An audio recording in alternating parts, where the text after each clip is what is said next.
দেখলাম পড়লাম যে কুমিল্লার দেবিদ্বারে আপনি সড়কের কার্পেটিং মানে নির্মম মানের সামগ্রী ব্যবহার করা সড়কের কাজ আপনি বন্ধ করে দিয়েছেন। পরিদর্শনে গিয়ে আপনি বিষয়টা দেখেন। আপনি যে কাজ বন্ধ করে দিলেন সেটা কি মানে সেটা আপনি কোন অধিকার থেকে সেটা আপনি করলেন? মানে এটা কি এনসিপি থেকে করলেন? এনসিপি থেকে করলেন? আমি কাজ বন্ধ করে দেই নাই। আমি কাজ বন্ধ করে দেই নাই। সেখানে হচ্ছে যিনি দায়িত্বে ছিলেন যে ইঞ্জিনিয়ার, সেই ইঞ্জিনিয়ার সেই কাজ বন্ধ করেছেন। আমি সেখানে আপনি বলছিলেন, আমি ভিডিও দেখতেছিলাম যে আপনি কার্পেটিং হাত দিয়ে তুলতেছেন।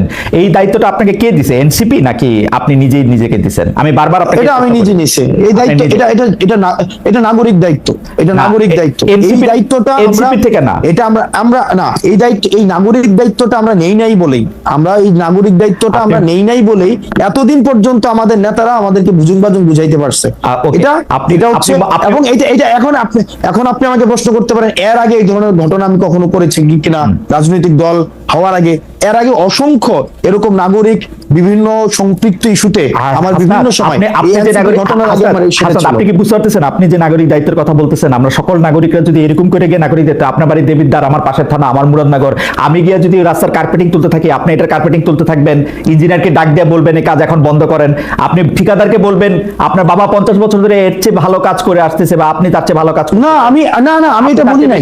আমি বলি না, আমি এটা বলি নাই। না, আপনি ভিডিওটা চালু করেন, আমি ভিডিও এখন দেখাবো, তাহলে আপনি আমার বক্তব্যটা এটা আপনি উইথড্র করেন। আমি এটা বলি না আমার বাবা হচ্ছে 50 বছর ধরে ওনার কাছ থেকে বাবা বলছেন না যে আপনি বলছেন না, আমি বলছি ঠিকাদারি করেন। আমি বলছি ইয়েস, আমি বলছি আমার 50 বছরের কথা বলেন নাই আপনার বাবার কথা। দেখেন, আমি বলি না, হ্যাঁ আমি অবশ্যই বলছি, কিন্তু কি বলছি কেন আপনি আপনার সেন্টেন্সটা কি বলছেন? আচ্ছা আসেন আপনারা আমার সেন্টেন্স মিলাই আসেন, কন্টেন্ট অ্যানালিসিস করে আমি কি বলছি আপনি কি বলছেন বলেন। ঠিক আছে, আমি বলছি যে ওনাকে বলছি যে আপনার বয়স আমার থেকে অনেক বেশি।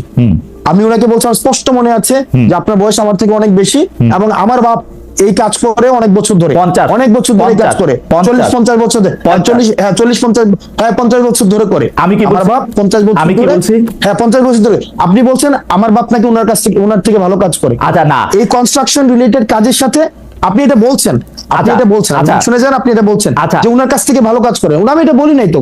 আপনি বলছেন ঠিক আছে আমি কন্টেন্ট অ্যানালিসিসের কথা বলছি। আপনি বলছেন যে আমার বাবা 50 বছর ধরে ঠিকাদারি কাজের সাথে যুক্ত, আমাকে এগুলি বুঝাইতে আসেন না, এটা কি আপনি বলছেন? যুক্ত, হ্যাঁ এটা আমি বলছি, কারণ এই কনস্ট্রাকশন রিলেটেড কাজগুলো এই সম্পর্কে আমার মানে একটু হইলো আইডিয়া আছে। এখন আপনি যেটা বললেন যে কার্পেট, আপনি প্রশ্নটা ওই জায়গায় করতে পারেন যে কার্পেটটা উঠাই তো, মানে কার্পেট উঠবে কেন, মানে কার্পেট উঠবে সেটা না ধরে যে কার্পেট উঠাইতে গেছে। মানে বাংলাদেশে একটা সরকার আছে যে জায়গায় ভোক্তারা মানে ভোক্তা অধিকার আইন আছে। আমরা তো চাইতেছিলাম যে সেই সংস্থাগুলি যেগুলি হাসিনা গত 15 বছর ইনস্টিটিউশনগুলি ধ্বংস করছে হাসিনা সরকার, সেগুলি গইরা উঠুক।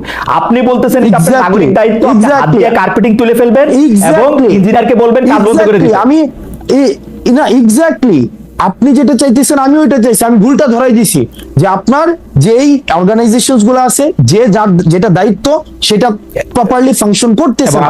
যদি প্রপারলি ফাংশন করতো তাহলে হাত দিয়ে কার্পেট উঠতো না, হাত দিলে কার্পেট উঠতো না। আপনি মনে হয় যে সকল নাগরিকদের তার দায়িত্ব এরকম করে পালন করা উচিত, হাত দিয়ে কার্পেট তুলে নিয়ে আসা উচিত রাস্তায়, যত জায়গায় যত খারাপ কাজ হবে বলে নাগরিক মনে করে?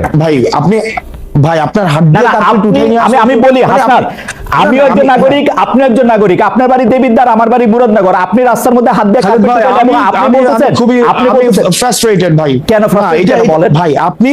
আপনি কার্পেট রাস্তার মধ্যে, প্রথম প্রশ্নটা আপনি এটা করেন, রাস্তার মধ্যে এমন কার্পেট যাবে কেন? না রাস্তার মধ্যে কার্পেট যাবে কেন সেই প্রশ্ন আমি করব। রাস্তার মধ্যে, রাস্তার মধ্যে আপনি কি চাইতেছেন রাস্তার মধ্যে আমি হাত দিয়ে রাস্তার মধ্যে হাত দিয়ে উঠাবো কার্পেট? তাহলে কি দিয়ে উঠাবো? আপনি বললেন যে নাগরিকদের এই দায়িত্ব পালন করা উচিত সবার, আমারও উচিত কিনা সেটা আপনি আমার বলেন, নাকি আপনি স্পেশাল? ভাই আপনার একটা কাজে, আপনি যদি দেখেন একটা কাজে এই কাজটা যেভাবে করা উচিত ছিল সেভাবে কাজটা হয় নাই, সংশ্লিষ্ট কর্তৃপক্ষের কাছে অভিযোগ করব।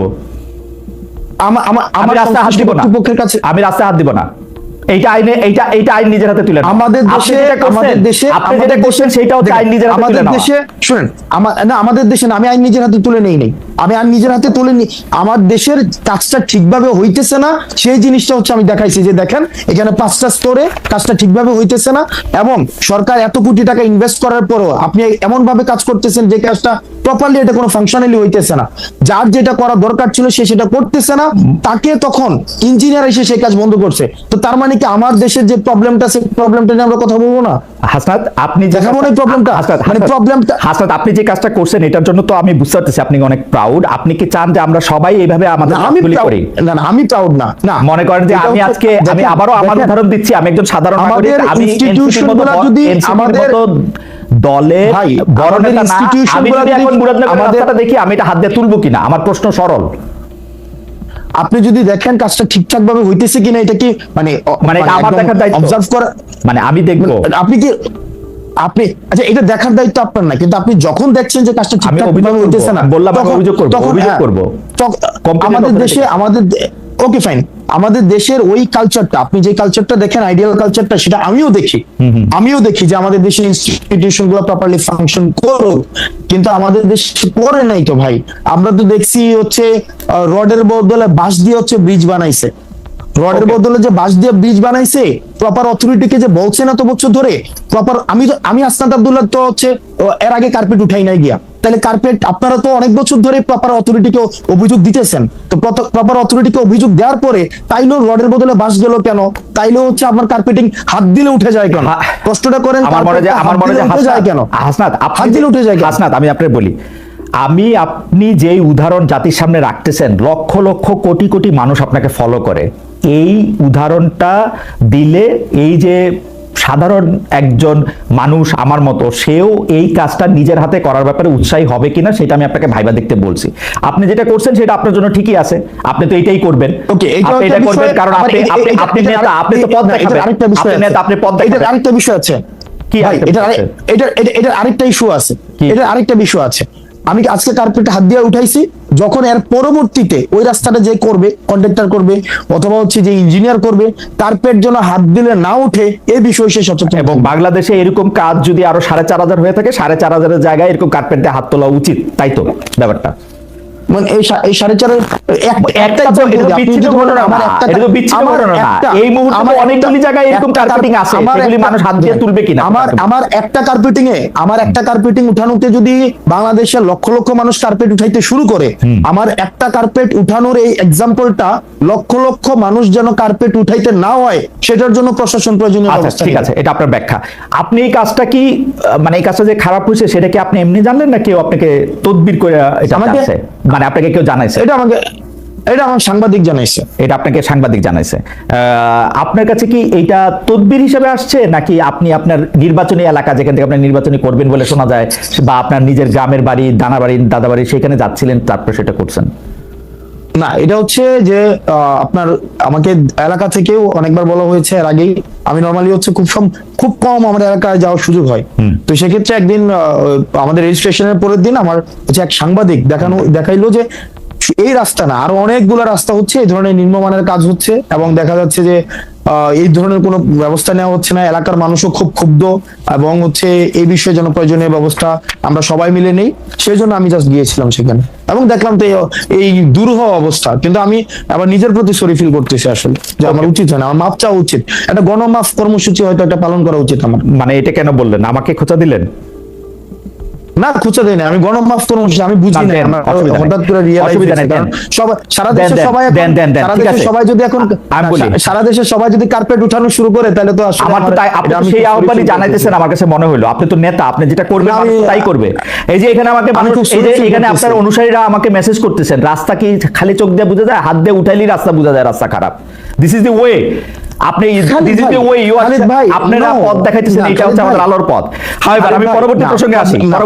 আপনার আহ্বান আপনি জানাইছেন, আপনার মেসেজ আপনি দিচ্ছেন, লোকের লোকেরটা বুঝছে। খালিদ ভাই, আমরা ডিসকাশনটা এমন জায়গায় পুট করতেছি, আপনি রাস্তাটা কেন হাত দিলে উঠে যায় আমরা সেই জায়গায় ডিসকাশনটা নিতেছি না, বরং সে কেন চোর ধরাই দিল, আমার কথা হইলো, চোর যদি বাংলাদেশে পুলিশ ছাড়া কম্পিটিটিভ অথরিটিটা যেই ধরুক, আমি সেই ব্যাপারে আপত্তি জানাবো। আপনার স্কুল আলাদা, আপনি বলবেন চোর আপনারই ধরে দেওয়া উচিত, এই হচ্ছে পার্থক্য। আপনি চোর ধরতে চাইলে এবার আপনি বিসিএস দেন, ভাই আপনি অনেক মেধাবী মানুষ, আপনি আজকে- বিসিবি দেন, পুলিশের চোর ধরেন, বিচারক হয় বিচার করে। ওকে ফাইন, তাহলে আমরা ডিসকাশনটা আরেক জায়গায় নেই। না, discussion আমাদের- আমার নেওয়ার তাহলে দরকার নেই, আমি আমাদের বললাম তো না, প্রসঙ্গ এটা না, নিতে শেষ। হবে। না ভাই, নিতে হবে, কারণ বলেন। আমাদের দেশের আপনি যে পুলিশকে আপনি বলতেছেন কমপ্লিটলি ফেল করছে ভাই ইনস্টিটিউশনটা, এটা সিলেক্টিভ। যেমন পুলিশে এটা তো বাস্তবতা, রাজনৈতিক। অন্য কেউ কল দিলে কাজ হয় না, এখন হাসনাত আব্দুল্লাহ কল দিলে কাজ হয়। হাসনাত আব্দুল্লাহ কল দিলে কেন কাজ হবে? কেন? কারণ আছে সিলেক্টিভ আপনাদের- কেন হলো? আপনাদের দলের লোক কেন উপদেষ্টা আছে সেজন্য। না কেন সিলেক্টিভ হলো এটা? ধরেন আজকে আমার উপদেষ্টা আছে, 10 আমরা তো বছর এই পর আমার চেষ্টা উপদেষ্টা করতে থাকবে চাইলাম না। হাসনাত, আমরা তো এই না, চেষ্টা করতে আমরাই চাইলাম, তো এই চেষ্টা- আমরা তো এই আমরাই চেষ্টা তো করতে চেষ্টা চাইলাম। করতে আপনারা নতুন চাইছি। বন্দোবস্তের কথা ভাই, কয়ে absolutely পুরনো বন্দোবস্তের হাতে হাঁটতেছেন। we are in the same page ভাই, we are in the same page। আপনি মানে যেটা I চাইতেছেন agree, আমিও agree। সেটা চাইতেছি, হ্যাঁ। কিন্তু প্রবলেম হচ্ছে আপনি যেটা করতেছি চাইতেছেন আগেরটা। আমিও সেটা চাইতেছি। করতেছি আগেরটা। না, প্রবলেম হইতেছে যেটা আপনি বিদ্যমান কনটেক্সটটাকে বিবেচনায় নিতেছেন না, আমি বিদ্যমান কনটেক্সটটাকে বিবেচনায় নিতেছি। বিদ্যমান Problem টা হচ্ছে এই কনটেক্সটে জায়গায়। বিদ্যমান কনটেক্সটের দুই বিবেচনা নাম্বার, আমি নেই নাই, আমি দুই তো নাম্বার। শুধু আওয়ামী লীগের আমলে শুনছি বিকল্প নাই, বিদ্যমান কনটেক্সট বিবেচনা নিতেছি না, না, জঙ্গি আমি আইসা পড়বে। আমি বিকল্প নাই। না, আমি সেই- বিকল্প সেই নাই, জায়গা কথা থেকে একবারও সেই বলি জায়গা নাই। থেকে শুনছি যে আমি হাসান বিকল্প আব্দুল্লাহ নাই। বললে কাজ হয়, আমরা- হাসান আব্দুল্লাহ এসে রাস্তা আমি তুলে আমি দেয়, বন্ধ করে আমি দেয়। ভাই এটা তো আমি বললাম, এটা তো আমার জন্য দুঃখজনক যে আমি বললে দেখেন This has to stop, Hasnat, this has to stop immediately। I understand, আইন নিজের হাতে তুলে নাও, আমি ওটাকে চোর ধরা। আমি স্টপ করতে চাই ভাই। দেখেন খালেদ ভাই, আইসিইউতে হসপিটালে আইসিইউ নাই ভাই। আমরা তো এখন হচ্ছে তদবিরের একদম মানে আমি সাগরে তদবিরটা নিয়ে ডুবে বলতে আছি। চাইছিলাম। আচ্ছা আমি আসতেছি, আমি হসপিটালের একটু পরে আইসিইউর আসতেছি। প্রসঙ্গ আমি শুনছি, আমি তদবিরটা নিয়ে একটু বলেন তো, একবারে বলেন ভাই, যে আপনার কাছে কি অনেক হ্যাঁ। তদবির আসে, সারাদিন তদবির আসতে থাকে, মানে আপনি কি অনেক তদবির করেন? তদবির আমি বলি, যেমন 5ই অগস্টের পরে যাদের সাথে পরিচয় হয়েছে, 5ই অগস্টের পরে যাদের সাথে পরিচয় হয়েছে, কারোর সাথে যদি 2 মিনিট কথা হয় সে একটা তদবির করে। ইভেন টকশো শেষে হোস্ট তদবির করে, মানে টকশো শেষে হোস্ট তদবির করে। Okay. তো সেই জায়গায় হচ্ছে এই যে তদবির করাটা কেন তদবির করছে, কারণ এই তদবির যারা করে আমি তাদেরও যেমন সমস্যা, একই সাথে একটা সিস্টেম ডেভেলপ করে নেই ভাই। কেমনি সিস্টেম ডেভেলপ করে নাই? দেখা যাচ্ছে যে রোগী যখন হসপিটালে যায় আইসিইউ নাই, তাকে বলা হয় আইসিইউ নাই, তার আইসিইউ লাগবে, আইসিইউ নাই। কিন্তু রাজনৈতিক যেই দলগুলো রয়েছে আমি এখন এসে দেখতেছি তারা ফোন দিলে কিন্তু ঠিকই কাজ হয়। আপনি আজকে দেখেন রাস্তাতে তো দেবিদ্বারে 4 লক্ষ মানুষ আছে, 4 লক্ষ মানুষ থাকা সত্ত্বেও সেখানে হচ্ছে রাস্তায় এই ধরনের কাজ করার আমরা তো মানে সেই সাহসটা পাইছে। আমরা এটার পরিবর্তনটা ভাই আমরা চাইছি, তো absolutely এটার unfortunately- পরিবর্তনটা চাইছি। হ্যাঁ, Absolutely কিন্তু এটা পরিবর্তনটা আনফরচুনেটলি তো সেটা ভাই, আনফরচুনেটলি সেটা তো ওভারনাইট হচ্ছে না। এবং আমরা অনেক জায়গায় আশাহত হয়েছি। আমরা বারবার করে এই সিস্টেমটা বলা, দেখেন আপনি যে বললেন চোর পুলিশ ধরে দিবে, পুলিশ সংস্কার কমিশনে দেখেন, আজকে আপনি প্রশাসন সংস্কার কমিশন দেখেন, আজকে আপনি এনবিআরও আজকে আন্দোলন চলতেছে, সংস্কার কমিশন দেখেন। আমাদের মনস্তাত্ত্বিক ভাবে এটার একটা হচ্ছে মানে আমার মনে হয় যে জাতিগত একটা পিউরিফিকেশন প্রয়োজন, একদম সবাইকে একসাথে পিউরিফাই করা প্রয়োজন। আদারওয়াইজ আমরা আসলে যেভাবেই বলি না কেন এটা সংস্কারটা এখন আস্তে আস্তে এটা চ্যালেঞ্জিং হয়ে দাঁড়াইতেছে। ভাই আপনি মনে হয় হচ্ছে আমি পরবর্তী মানে future আছে। সেটা ঠিক আছে, আমি আপনার ব্যাপারটা বুঝতে পারতেছি। আমারও মনে হয় হাসনাত, আমি আর আপনি একদমই সেম পেজে, কিন্তু আপনার যে যুক্তি সেই যুক্তি তো আপনারই যুক্তি, বহুবার আপনার সঙ্গে আমারও কথা হয়েছে এখানে। সেইটার ক্ষেত্রে তো আমি আর আলাদা করে আপনাকে আর কনভিন্স করতে পারবো না। কিন্তু আমার কাছে মনে হয়েছে আইন নিজের হাতে তুলে নেওয়ার যে চর্চা গত 15 বছর ধরে ইনস্টিটিউশনগুলি ধ্বংস করার জন্য ছিল, সেই একই চর্চা, একই ফাঁদে, একই রাস্তায় আমরা যেন না হাঁটি। এটা হচ্ছে আমার প্রস্তাব। আপনার এটা নিয়ে কোনো মন্তব্য করার দরকার নেই। আপনার যুক্তি আমি জানি।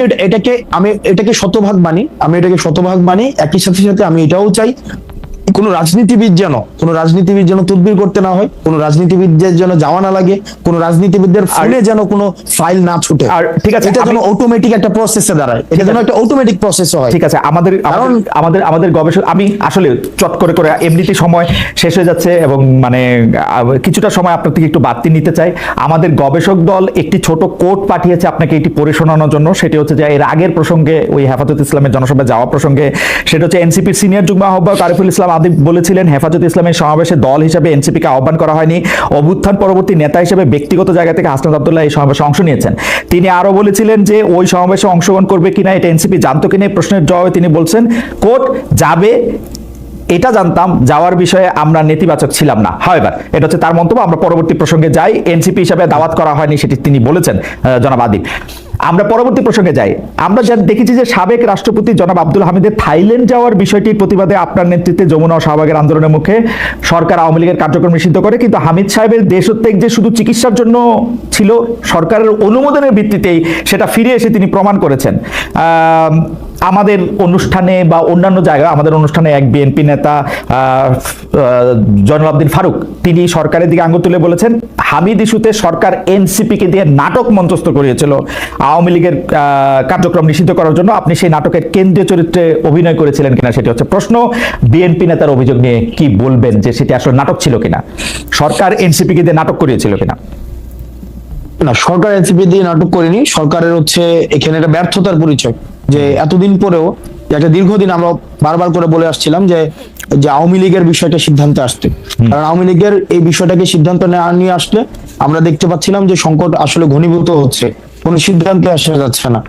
সেই জায়গা থেকে বারবার বলা সত্ত্বেও আমরা দেখছিলাম যে আওয়ামী লীগের বিষয়ে কোনো সিদ্ধান্ত না এসে ক্ষেত্র বিশেষে বিভিন্ন জায়গায় ফেসিলিটেট করা হচ্ছে, এবং সেটার অংশ হিসেবে আমাদের কাছে ওই যে সাবেক রাষ্ট্রপতিকে থাইল্যান্ড পাঠানোর বিষয়, সেক্ষেত্রে সরকার থেকে আমাদের কাছে মনে হয়েছে সেটাতে সরকার জড়িত। আমি বৈষম্যবিরোধী ছাত্র আন্দোলনের আহ্বায়ক ছিলাম, এবং এই গণঅভ্যুত্থানে আমরা সামনে থেকে যারা নেতৃত্ব দিয়েছে তাদের মধ্যে আমি একজন ছিলাম। সেক্ষেত্রে এনসিপি ছাড়াও আমার এই অভ্যুত্থানে একটা বিশেষ আমার একটা রোল রয়েছে, এবং এই ক্ষেত্রে আমার একটা বিশেষ একটা দায়িত্ব রয়েছে যে অভ্যুত্থান রিলেটেড এই ইস্যুগুলোতে অ্যাড্রেস করার ক্ষেত্রে শুরু থেকে এটা বৈষম্য বিরোধী ছাত্র আন্দোলনে আমরা যখন ছিলাম তখন থেকে যে দাবিটা জানিয়ে আসছি, সেটার সাথে দেখলাম যে গভর্নমেন্ট কোনোভাবে কমপ্লাই করছে না, বরং গভর্নমেন্ট আওয়ামী লীগকে রিহ্যাবিলিটেট করার জন্য সেক্ষেত্রে আর্মি ইস্যু আছে, অ্যাডমিনিস্ট্রেশনের ইস্যু আছে, তারপর হচ্ছে আমরা দেখতে পাচ্ছি যে মনে হচ্ছে আওয়ামী লীগকে দেওয়া হচ্ছে। প্রায় আমরা এই কথাও শুনি যে ডিজিএফআইও, মানে ওই দিন আমি একটা অনুষ্ঠানে দেখতেছিলাম আপনাদের একজন নেতা বলতেছিলেন যে আমরা যে এত কষ্ট করে দল গঠন করার জন্য দিনরাত পরিশ্রম করছি, তখন হচ্ছে নির্বাচন কমিশনে ওই মানে নিবন্ধনের জন্য আপনারা কাজ করছিলেন খাটাখাটি। সে সময় একটা ডিজিএফআই যদি আমাদের সঙ্গে থাকতো তাহলে তো আমাদের এত, বা ডিজিএফআই যদি আমাদেরকে চাইতে হতো। তো ডিজিএফআই তো হচ্ছে সরাসরি ডক্টর মোহাম্মদ ইউনূসের অধীনে, মানে ডক্টর মোহাম্মদ ইউনূসকে রিপোর্ট করেন। তো ডিজিএফআই কি আপনাকে সাহায্য করছে? ডিজিএফআই কি আপনার কাজে ব্যাঘাত করতেছে? মানে কি মনে হয় আপনাদের? ওকে, এই ঘটনাটা যে বলেছে এটা হিস্টোরিক্যাল জায়গা থেকে, কারণ আমাদের দেশে যে যেমন আমাদের 150টা দল গঠন করা হয়েছে, আপনার পার্টি মনে রেজিস্ট্রেশন করছে। তো আমাদের দেশে ডিজিএফআই দিয়ে দল করা বা ডিজিএফআই নিজে দল করে দেওয়া, স্বপ্রণোদিত হয়ে এবং রাজনৈতিক বিষয়ে ডিজিএফআই এর যেই আপনার হস্তক্ষেপ করা, এগুলো নতুন কিছুই না। এবং মানে উনি যেটা বলেছেন যে অতীতে রাজনৈতিক দলগুলো, অনেক রাজনৈতিক দল ডিজিএফআই দিয়ে হয়েছে, যদি আমরাও ডিজিএফআই দিয়ে দল হইতো তাইলে কাজটা অনেক সহজ হয়ে যেত, কিন্তু আমরা তো ডিজিএফআই এর দল না, বরং আমরা অর্গানিক ভাবে আমরা গ্রো করছি, সেক্ষেত্রে হয়তো সময় লাগছে। ডিজিএফআই কি আপনাদের কাজে ব্যাঘাত সৃষ্টি করতেছে কিনা, মানে আপনাদের এগেইনস্টে কিনা? দেখেন, ডিজিএফআই এগেইনস্টে কিনা, আমাদের মানে পার্টিকুলার এনসিপির এগেইনস্টে কিনা এই ধরনের আমি কোনো ধরনের মন্তব্য করতে চাই না, কিন্তু বরং ডিজিএফআই বা রাষ্ট্রীয় আইন শৃঙ্খলা বাহিনী অনেক ক্ষেত্রে যেটি হয়েছে যে মিডিয়াকে নিয়ন্ত্রণ করা, তারপরে হচ্ছে রাজনীতিতে হস্তক্ষেপ করা, যেটা তাদের কাজের মধ্যে অংশ না, সেই জায়গাগুলো তারা এখনো পর্যন্ত অব্যাহত রেখেছে। মানে ডক্টর ইউনূসের ডিজিএফআই ও শেখ হাসিনার ডিজিএফআই এর মতোই আচরণ করতেছে।